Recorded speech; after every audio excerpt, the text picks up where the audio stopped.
When did you stop trusting the fun parent? My daughter and her best friend are besties for life. One time I asked my daughter, Maggie 8, if she wanted to get married, and she said, "Mommy, I'm already married." To Stacy, Greg, Stacy's dad, was the fun parent who built blanket forts until midnight and made pancakes shaped like their initials. Maggie literally counted down days until her next sleepover there.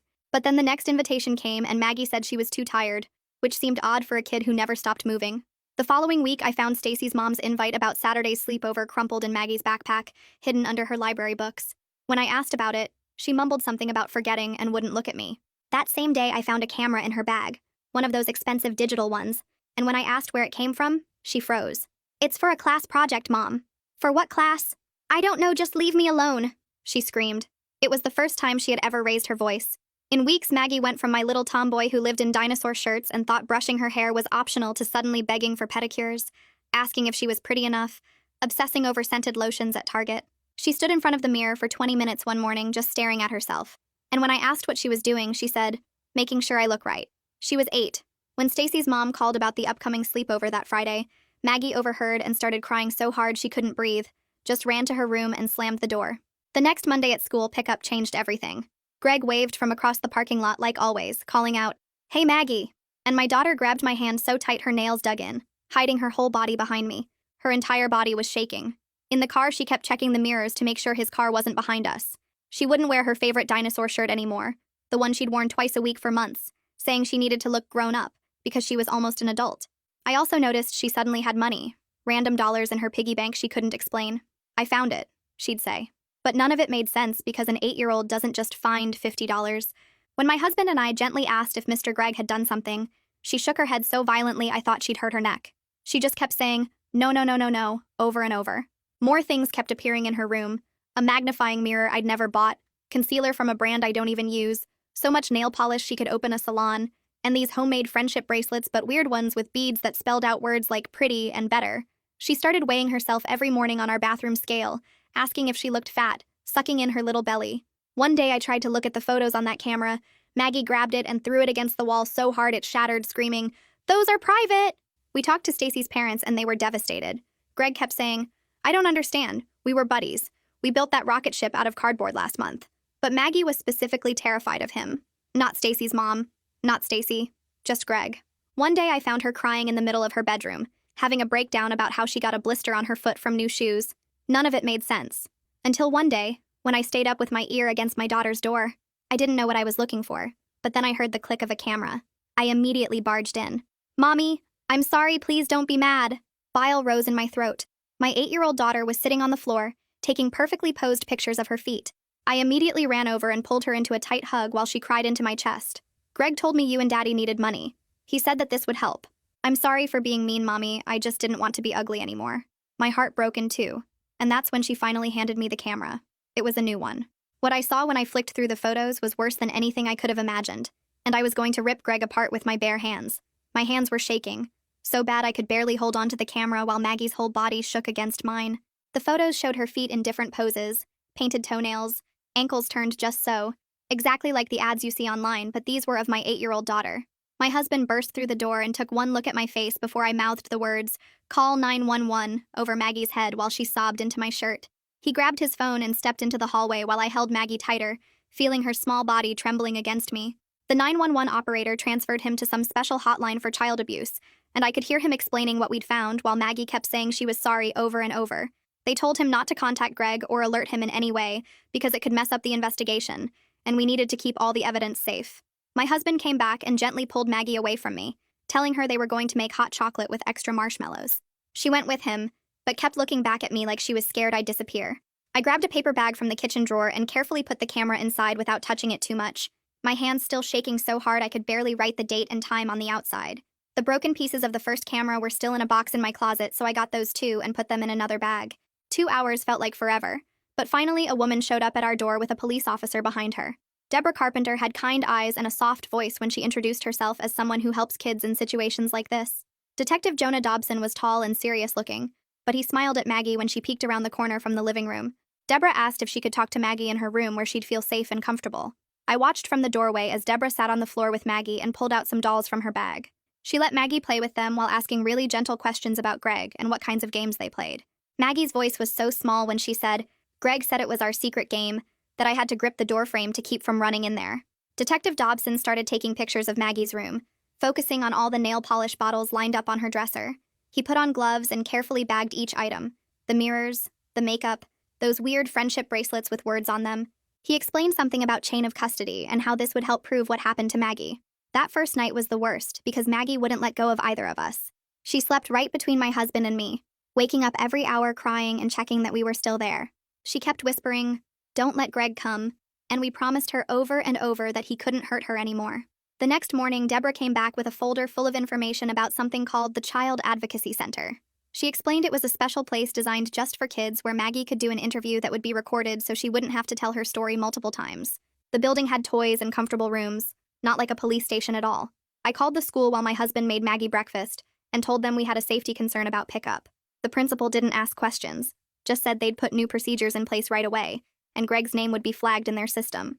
My husband called his boss and arranged to work from home for the next few weeks so one of us could always be with Maggie. We made new rules like keeping the bathroom door cracked open during bath time and making sure all electronics stayed in the living room where we could see them. Maggie followed me everywhere, even just to get a glass of water from the kitchen. We set up a little nest of blankets on the floor of our bedroom where she could sleep if she got scared. The pediatrician they sent us to was really gentle when examining Maggie, checking for any physical signs while a nurse held her hand. Maggie kept asking if the doctor thought she was pretty, which made my chest hurt all over again.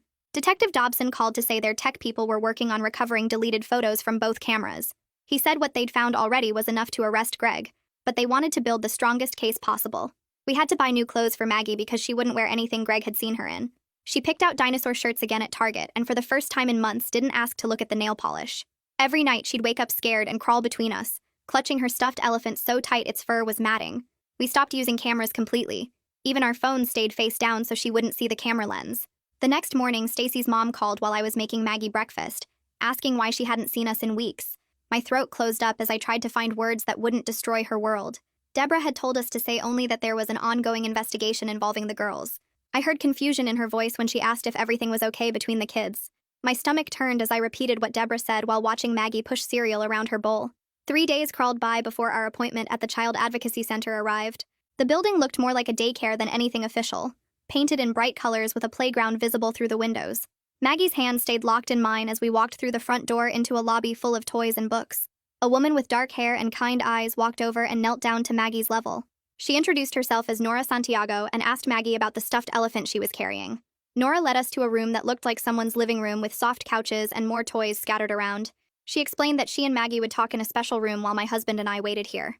Maggie looked back at us 3 times before following Nora down a hallway covered in kids' artwork. My husband and I sat on a couch facing a big fish tank, watching yellow and blue fish swim in circles. Neither of us could focus on the magazines on the coffee table or the TV playing cartoons quietly in the corner. Every few minutes, one of us would check the clock on the wall, then go back to watching the fish. An hour dragged by before Nora came back without Maggie, who was still playing with toys in the other room. She sat across from us and explained she couldn't share details to protect the investigation's integrity. But she confirmed Maggie had disclosed concerning behaviors and everything was recorded for court purposes. This meant Maggie wouldn't have to tell her story over and over to different people. Detective Dobson met us in the parking lot afterward to collect the broken camera pieces I'd been keeping in a shoebox. He put on gloves and carefully transferred each piece into an evidence bag, while explaining their tech team was really good. They might recover deleted images that could show when everything started, and help build a stronger case. That evening, my phone buzzed with a text from Greg asking if Maggie wanted to come to Stacy's birthday party next weekend. My hands shook as I showed it to my husband, who immediately took a screenshot and forwarded it to Detective Dobson. I wanted to throw my phone against the wall and scream at Greg to never contact us again. Instead, I deleted the message without responding while my husband held me as I shook with rage. The next morning, we went back to the Child Advocacy Center for Maggie's medical exam. The pediatrician was a woman with gray hair who spoke softly and moved slowly, so Maggie could see everything she was doing. A nurse held Maggie's hand while the doctor checked her over, looking for any physical signs that something bad had happened. Maggie kept asking if the doctor thought she was pretty, if she looked okay, if she was doing good. Each question broke my heart into smaller pieces as I realized how deep Greg's manipulation had gone. After the exam, Nora sat with us in that same comfortable room and explained what she'd learned about grooming tactics. The friendship bracelets with words like pretty and better were classic ways predators make kids feel special and grown up. All the beauty products and mirrors were meant to make Maggie focus on her appearance and feel like she needed to look a certain way. The money was payment, but also a way to make her feel like she was doing something important for her family. 2 days later, Detective Dobson called while Maggie was at her therapy appointment with the play therapist. He said they'd gotten a judge to sign a search warrant for Greg's house and all his electronic devices.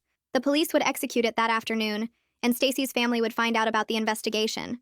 He warned us to prepare for contact from them once they realized what was happening. Sure enough, my phone rang at 3 o'clock with Stacy's mom's number on the screen. Her voice was broken and sobbing as she told me police were searching her house and had taken Greg to the station. She kept saying there had to be some mistake, that Greg would never hurt anyone, especially not Maggie, who he loved like his own daughter. But I heard the crack in her voice when she said it, the doubt already creeping in. I told her I couldn't talk about it because of the investigation, and hung up while she was still crying. My hands wouldn't stop shaking for the rest of the day, as I kept checking the locks on our doors and windows. 3 days later, we drove to Maggie's first therapy appointment at a building with cartoon animals painted on the windows. The therapist had curly red hair and sat on the floor with Maggie while I watched from a chair in the corner. She brought out a big box of wooden blocks and asked Maggie if she wanted to build something. Maggie started stacking blocks really high, making this tall wall that went almost to her chin. Then she found a tiny plastic doll in the toy box and put it behind the wall she'd built. "She needs to hide from the bad cameraman," Maggie said, and the therapist just nodded and wrote something in her notebook. They played for an hour while I sat there trying not to cry, watching my daughter act out her fear through toys. Requested Reds is on Spotify now. Check out link in the description or comments. When we got home that afternoon, Detective Dobson called with news about the cameras. The tech people had managed to get pictures off both cameras, even the broken one Maggie had thrown at the wall. He said they found images going back 3 whole months, hundreds of them stored on memory cards. The evidence was enough to file criminal charges, but he warned us the legal stuff would take forever, maybe a year or more before any trial. My stomach dropped hearing it would drag on that long, but at least they had proof of what Greg did. 2 days after that, we had to go to a parent education thing at the Child Advocacy Center. There were 6 other parents in the room, and we all sat in a circle while a counselor talked about how kids react to trauma. She explained that kids might wet the bed again, or have bad dreams, or get really clingy or angry for no reason. One mom started crying when the counselor talked about kids blaming themselves, and I realized we weren't the only family going through this nightmare. It helped a little knowing other parents were dealing with the same awful stuff. The counselor gave us handouts about warning signs and coping strategies, and told us to be patient because healing takes time. That weekend, we got terrible news that made me want to punch something. Greg had posted bail after his arrest and was out walking around free. There was a restraining order saying he couldn't come near Maggie or our house or her school, had to stay at least 500 feet away. But that didn't feel like enough, so I went to the electronics store and bought security cameras for our house. My husband installed them on every door and window while I downloaded the app on my phone. I checked that app probably 50 times a day, every time I heard a car drive by or the doorbell rang. Maggie started having these awful nightmares where she'd wake up screaming about cameras watching her. She'd run into our room crying that the cameras could see her through the walls. We realized having phones and tablets around was making it worse, so we gathered them all up every night. Maggie helped me lock them in a drawer in the kitchen, and she got to keep the key under her pillow. It was a small thing, but it helped her feel like she had some control over the cameras in our house. About 2 weeks after Maggie told the people at the advocacy center what happened, Detective Dobson called with more news. Another family had come forward about their daughter acting weird after going to Greg's house for playdates. Their kid was only 6 and had started having accidents and crying when they tried to take pictures for the school yearbook. The detective said the investigation was getting bigger, and they were looking at whether Greg hurt other kids too. Part of me felt sick that there might be more victims, but another part felt relieved that people would believe us now. A few days later, Deborah called to say Stacy's mom wanted to know if the girls could see each other.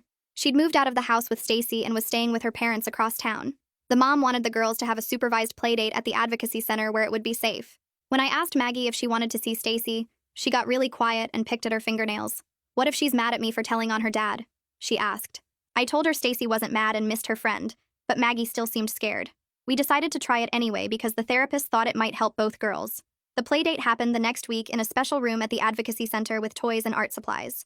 Deborah was there, and so was a therapist, both sitting in chairs while the girls sat at a little table. At first, neither girl said anything. They just colored on big pieces of paper with markers. Then Stacy said really quietly, "My daddy went away," and Maggie looked up at her. "He was bad to me," Maggie said back, and Stacy just nodded and they kept coloring together. They didn't play like they used to, no giggling or making up games, just quiet coloring side by side. After that, we had to meet with the prosecutor, a man named Chandler Lee who wore a gray suit and had a briefcase full of papers. He explained the charges they were filing against Greg. Something about making exploitation material and endangering kids. The words made me feel sick, but I tried to focus on what he was saying about the process. He said Greg could get up to 20 years in prison if convicted, but warned us that these cases usually end in plea deals. Most of the time, the bad guys get way less prison time than they deserve because trials are hard on kid victims. He said we should prepare ourselves for that possibility, even though it wasn't fair. Later that week, my husband found crackers and juice boxes hidden under Maggie's bed when he was tucking her in. There were granola bars in her closet, and fruit snacks stuffed in her dresser drawers. When we asked her about it, she started crying and said she didn't know why she was doing it. The therapist explained it was about control and feeling safe, that kids who've been through trauma sometimes hoard food or other things. We decided not to make a big deal about it and just started leaving healthy snacks in a special basket in her room that she could have whenever she wanted. 2 weeks later, Chandler called my cell while I was making lunch and told me Greg's lawyer wanted to meet about a possible plea deal. The lawyer was saying his client wanted to avoid a trial to spare everyone the trauma. Chandler explained that trials with child victims were really hard on the kids because they had to relive everything. He said we should think about it carefully, but the decision was ultimately ours. My husband and I sat at the kitchen table that night after Maggie went to bed and talked in circles for hours. We wanted Greg to get the maximum punishment, but we also didn't want to put Maggie through more pain. The next afternoon, I went to check on Maggie in her room and found her sitting on the floor surrounded by all her dress-up clothes. She had the safety scissors from her art box and was cutting each dress into tiny pieces. Pink tulle from her princess costume covered the carpet like confetti. She looked up at me with tears running down her face and said she didn't want to be pretty anymore. I sat down next to her and helped her cut up the rest without saying anything. Later, the therapist explained this was Maggie's way of taking control and rejecting what Greg had made her believe she needed to be. She said it was actually a healthy sign that Maggie was processing her feelings. 3 months crawled by with meetings and paperwork and phone calls from lawyers. Then we had to go to the courthouse for something called a pre-trial hearing. My mom came to watch Maggie while we went, but at the last minute, the victim advocate said Maggie could wait in a special room at the courthouse if she wanted to come. Maggie said she wanted to be near us, so we brought her coloring books and snacks. The advocate took her to a room with toys and a TV while we went into the courtroom. That's when I saw Greg for the first time since finding out what he did. He sat at a table with his lawyer wearing a gray suit that looked too big on him. He seemed smaller than I remembered, like he'd shrunk somehow. His hair was thinner and his face looked older. I wanted to scream at him, but I just stared straight ahead. The hearing was mostly the lawyers talking about evidence and timelines and legal stuff I didn't really understand. After about an hour, we went back to get Maggie from the kids' room. She was coloring a picture of butterflies and didn't even look up when we walked in. She had no idea Greg had been just down the hall. The judge made a decision that day that changed everything for us. She approved using Maggie's interview from the advocacy center as evidence if the case went to trial. This meant Maggie wouldn't have to sit in court and answer questions from Greg's lawyer. The relief hit me so hard I started crying right there in the hallway. My husband grabbed my hand and squeezed it tight. We wouldn't have to watch our baby girl get interrogated about the worst thing that ever happened to her. A week later, Deborah called with news about Stacy's family. The mom had filed for divorce and moved out of their house to stay with her parents across town. She'd taken Stacy with her and enrolled her in a new school. Deborah read us a letter the mom had written, apologizing for not seeing what was happening. She said she was getting Stacy into therapy and promised to do whatever it took to help her daughter heal. The letter made me cry because I could feel her pain through the words. She was a mom too, and her whole world had exploded just like ours. Around this time, Maggie's school counselor called with something that made my heart feel less heavy. She said Maggie had been spending recess time with younger kids who seemed sad or left out. She'd been sharing her snacks and teaching them how to draw butterflies. The counselor said it showed that despite everything, Maggie's natural kindness was still there. It was the first real sign that the sweet girl we knew before this nightmare was finding her way back. Then Chandler called with news that made me physically sick. The forensic team examining Greg's computers had found evidence that he'd been selling some of the images online. This changed everything because now it became a federal crime. The FBI was joining the investigation, and Chandler explained this was actually good for our case. Federal charges meant Greg would face much more prison time if convicted.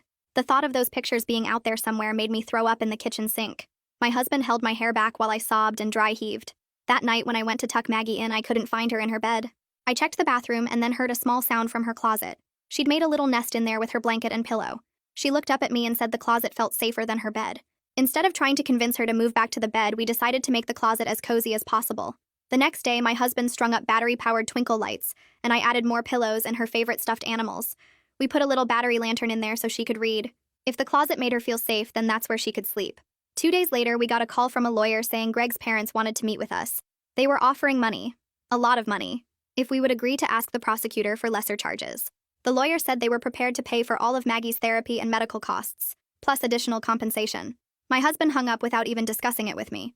There wasn't enough money in the world to make us help Greg avoid consequences for what he did. We called Chandler right away to tell him about the offer, and he said it showed they knew Greg was guilty. 4 months had passed since that horrible night when I found Maggie with the camera. We'd settled into new routines with therapy twice a week and check-ins with Deborah. Maggie still slept in her closet and still wouldn't wear anything that reminded her of before.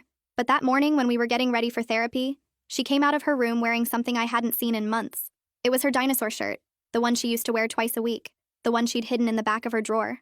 She looked at me nervously like she was asking permission.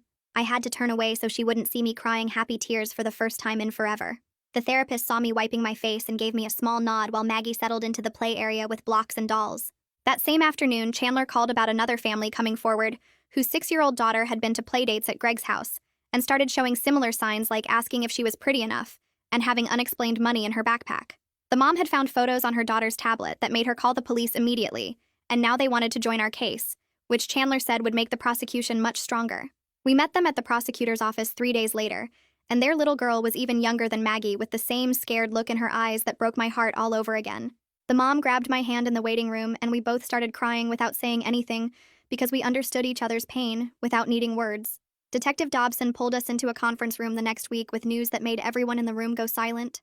The forensic team going through Greg's computers had found evidence of 3 more potential victims with photos that matched kids from different states where Greg had traveled for work conferences. The investigation was expanding across state lines now, and the FBI was taking over parts of the case, which meant Greg's bail got revoked immediately, since he was now considered a flight risk with victims in multiple jurisdictions. My husband pumped his fist when we heard Greg was going back to jail, but I just felt sick thinking about how many kids he'd hurt. During therapy that week, something new happened that the therapist had been waiting for. Maggie was playing with toy cars when suddenly she threw one against the wall and screamed that she hated Greg and wanted him to go away forever. She kicked the dollhouse and threw pillows around the room while the therapist calmly watched and told us afterward this was actually good progress because Maggie was finally expressing anger instead of just fear and shame. The therapist explained that moving from being scared to being mad meant Maggie was starting to understand that what happened wasn't her fault, and she had a right to be angry about it. 2 weeks later, Deborah suggested we try a support group for families dealing with child exploitation, and even though I wasn't sure about sharing our story with strangers, we decided to give it a try. The meeting was in a church basement with about 15 other families, and while the parents sat in a circle talking, Maggie played in the next room with other kids who'd been through similar things. One dad talked about finding pictures on his son's phone, and a mom shared how her daughter wouldn't sleep in her own bed anymore, and hearing their stories made me realize we weren't as alone as I'd thought. The group leader gave us resources about trauma therapy and legal advocacy and phone numbers for crisis support, and for the first time in months, I felt like maybe we could get through this. Maggie made friends with a girl named Macy, whose situation was similar, and they colored pictures together while the adults shared coping strategies and warning signs we'd all missed. After the meeting, several parents exchanged numbers, and we started a group text for support during the hard days, which happened more often than the good ones. Then Chandler called with news that made my stomach drop, even though I knew it was coming eventually. Greg's lawyer wanted to meet about a plea deal where Greg would plead guilty to all charges in exchange for 15 years in federal prison, with lifetime registration as a sex offender, and no contact with any minors, including his own daughter, Stacy. Chandler explained that this would mean Maggie wouldn't have to testify or have her recorded interview played in court, which would spare her additional trauma, but it also meant Greg wouldn't face the maximum sentence of 25 years if convicted at trial. My husband wanted Greg to rot in prison forever and spent the whole night pacing around the kitchen arguing that 15 years wasn't enough for what he did to all those kids. I felt the same rage, but I also kept thinking about Maggie having to sit through a trial and hear defense lawyers try to make her look like a liar or say she misunderstood what happened. We stayed up until 3 a.m. going back and forth about what was best for Maggie versus what Greg deserved, and finally decided we'd support whatever Chandler recommended since he'd handled hundreds of these cases. The next day in therapy, Maggie worked on something the therapist had suggested called a body safety poster, where she wrote rules about her body belonging to her, and nobody being allowed to touch her private parts, and no keeping secrets about touching. She decorated it with stickers and markers and hung it on her bedroom wall right next to her dinosaur posters, and seeing her take back some control over her own body made me cry in the hallway where she couldn't see. 5 months had passed since I'd found Maggie with that camera, and she came to us one morning asking if we could get a dog for protection, because she still got scared at night when she heard noises outside. We went to the animal shelter that weekend, and Maggie walked past all the puppies and stopped at a cage with a golden retriever who'd been returned twice for being too calm and boring. She sat on the floor, and the dog immediately laid his head in her lap, and she looked up at us and said, "His name was Guard, and could we please take him home?" Guard slept outside Maggie's door every single night and followed her from room to room like he knew his job was keeping her safe. 3 weeks later, Chandler called to say the plea deal was moving forward, and Greg would formally admit guilt in court next Monday, while we could watch from a separate room on closed-circuit TV, so Maggie wouldn't have to see him. We sat in that small room holding hands, while on the screen Greg stood in an orange jumpsuit and said yes, when the judge asked if he'd produced inappropriate images of multiple minor victims for distribution. Hearing him actually admit what he did out loud made it real in a way that all the meetings and therapy sessions hadn't, and I threw up in the courthouse bathroom afterward, while my husband held my hair. The next day, a letter arrived from Stacy's mom saying she was sorry for everything that happened, and that Stacy missed Maggie and didn't understand why they couldn't play together anymore, but she didn't blame Maggie for any of it. Maggie wanted to write back, so she dictated while I typed that she missed Stacy too, but needed more time before they could be friends again, and maybe someday when she felt better they could play at a park with both moms there, but not yet. 3 weeks after that letter, we started family therapy at the place downtown, with the big windows and toys in the waiting room. The therapist had us all sit in a circle on these blue cushions on the floor, and my husband went first, saying he kept having dreams where he found Greg and beat him with a baseball bat.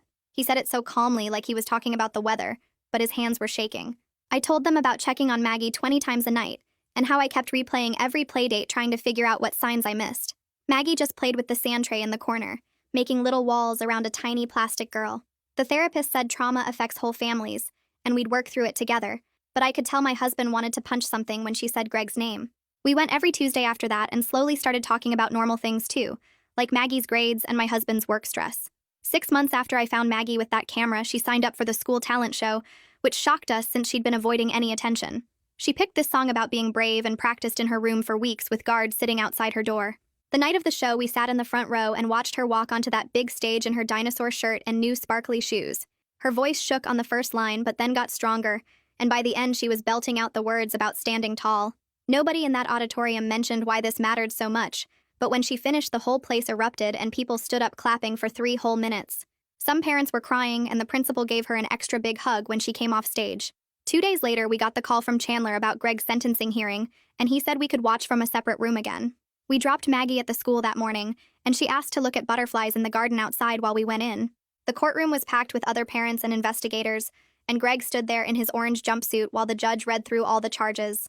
The judge called his crimes an unconscionable betrayal of innocence, and said society had a duty to protect children from predators like him. He sentenced Greg to 15 years in federal prison with no chance of early release and lifetime registration as a sex offender. When we picked up Maggie, she was still watching those butterflies and asked if the bad man was going away forever, and we said yes for a very long time.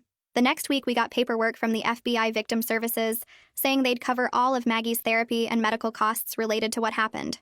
It was such a relief since insurance kept denying claims, saying therapy wasn't medically necessary, even though Maggie still had nightmares most nights.